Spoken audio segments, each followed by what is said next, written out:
All right, Chris, thank you. 8:20 right now. It is National Dental Month, and just like humans, it's important to make sure our furry friends have healthy teeth and gums as well. Here with some tips is Dr. Bill Lewis from Lincoln Highway Vet Clinic in Lancaster. Good morning. Good morning. Thanks for joining us. Always a big topic for all of us animal lovers. Yes, definitely. Tell us what qualifies as dental disease. When do we know we have an issue? Well, to start with, it usually will be the plaque and the tartar accumulation, which is the bacteria, and then the hard debris that accumulates on the teeth.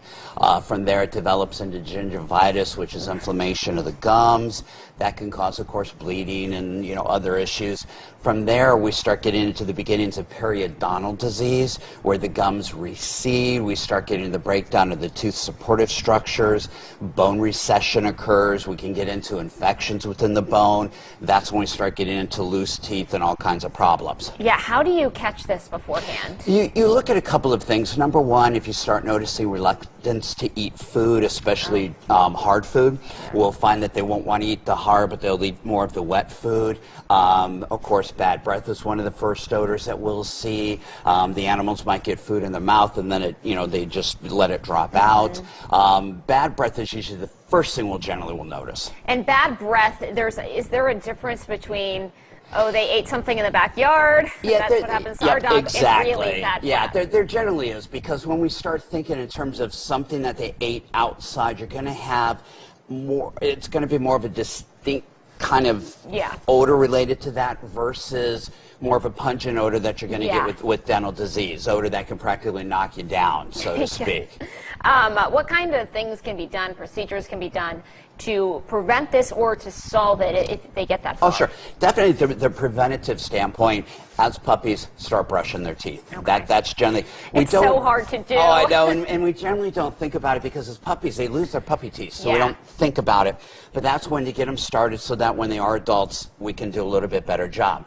Of course, any of your dental treats are fine, your greenies, and there's some of the dental sticks. The drawback of those is they're going to keep the back molars cleaner. They're not going to do much for the front teeth, and that can be some issues. And then there are some dental cleaners. There are some solutions to put in the drinking water, especially for cats, to help disinfect the mouth, keep the bacterial population down.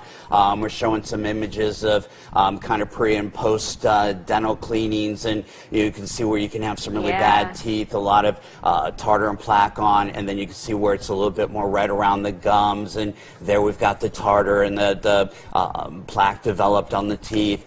Cleaning is generally what we think about what's called a dental prophy, and that includes an ultrasonic scaling of all the tartar that's on the teeth, getting all the debris off of it, going up underneath the gum line to get all debris off of there. We then polish the teeth to try to give it a smoother surface so that we don't have as much of the plaque or the tartar accumulating on it. And then oftentimes we end up having to pull teeth if they're that bad. Wow, I could go on about this forever. I have so many questions, but we're running out of time. Tell folks where you guys are located.